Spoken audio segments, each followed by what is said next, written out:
अब चुनाव के समय में कोई यहाँ गिरा कोई वहाँ गिरा, भैया विश्वास टूट जाएगा दुनिया में। इस तरह के जो बिहेव है और जिस तरीके से चंपई सोरेन जी पर हेमंत जी ने विश्वास किया और अपने परिवार को नहीं बनाया, अपनी पत्नी को नहीं बनाया, अपने भाई को नहीं बनाया, एक वर्कर को बनाया, लोगों में जो अब विश्वास टूटता जा रहा है इन्हीं आचरण और चरित्र के कारण।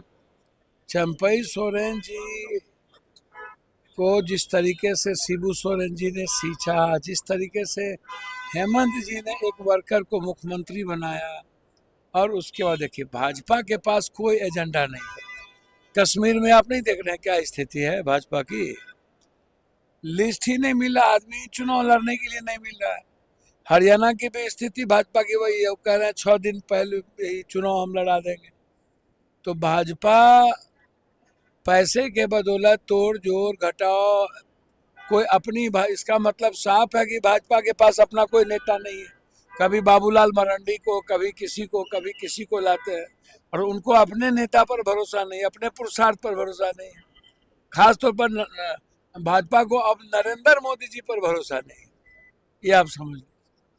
दूसरों का पैंच उधार, कांग्रेस का तोड़ो, कांग्रेस का लाओ, उसका लाओ, तो भरोसा जब नरेंद्र मोदी जी पर ही नहीं है, गारंटी। अभी शिवाजी का देख ही लिए, महाराष्ट्र में मूर्ति ही टूट गई, 45 से 47 साल की बात करते थे।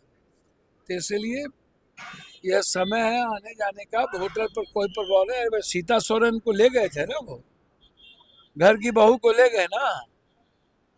अब तो और भी जो ST SC हैं, दलित हैं, OBC है, EBC है, वो तो पूरा एकजुट हो चुका है हेमंत सोरेन जी के नेतृत्व में कि हेमंत सोरेन को मुख्यमंत्री बनाना।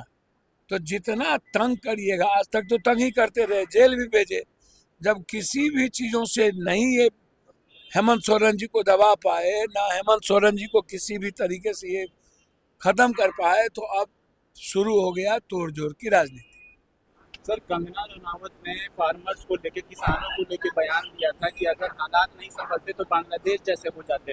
इस पर अब बीजेपी ने किनारा कशी की है उनके बयान से। सर देखिए, एक बात समझिए, रोपिएगा बबूल, खाइएगा खजूर। कंगना जी चॉइस किसकी है? कौन नेता की चॉइस है? ऐसे ऐसे कंगना जी, अंगना जी, ऐसे ऐसे लोगों को हिला करके राजनीति करिएगा तो क्या पाइएगा? आप हमको बताइए ना। उसको आज़ादी का पता नहीं, किसी चीज़ का पता नहीं। तो कंगना और के बारे में इस देश को गंभीरता से कोई लेता ही नहीं है। और बीजेपी के पास कंगना टाइप के चीज़ों कुछ है ही नहीं। बीजेपी के पास अब कंगना टाइप की ही चीज़ें बच जाएगी, आप इसको समझिए। तो इसीलिए उसको ही मत लीजिए। सर, बीजेपी कह रही है, सर TMC के नेता हैं कुणाल घोष, उन्होंने कहा है कि जो मूवमेंट छात्रों का या जो हालात बंगाल में दिख रहे हैं, इसके पीछे बीजेपी कांग्रेस सब मिली जुली भी है, एक साथ ना बनना मूवमेंट जो चल रहा है सबको लेकर। देखिए, एक बात समझिए, बीजेपी तो का जो सोशल मीडिया है, टूल्स है, जब सुप्रीम कोर्ट ने निर्णय ले लिया और जब CBI इंक्वायरी हो गई और जब सब कुछ सामने आ रहा है, पोलियोग्राफी हो रही है, तो आप हमको बताइए ना कि जिस तरीके से भी कहीं न कहीं बीजेपी का तो बैकअप है ही ना। बीजेपी प्रभोग तो कर ही रही है। जस्टिस के लिए ममता दीदी खुद ही उतर गई है। और अब तो हम तो कहेंगे बीजेपी को अविलंब फांसी की सजा हो, CBI इसकी तैयारी करे 3 महीना के अंदर, खत्म करिए इसको। बेटी के न्याय के लिए अब एक ही काम करना है, राजनीति नहीं करनी चाहिए। जहां भी बेटी का बलात्कार होता है, शोषण होता है, उसको फिनिश करना चाहिए। सर, तेजस्वी यादव ने ट्वीट किया है कि बिहार में तालिबान राज है, देखा गया है, एक मामला पेश आया है, एक चोर को पकड़ करके। मैं इस सब पे नहीं जाऊंगा।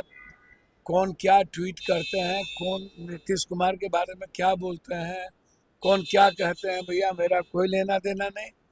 हम आग्रह करेंगे कि बिहार की जो दुर्गति सब लोगों ने मिल के किया है, अब बिहार को बख्श दीजिए।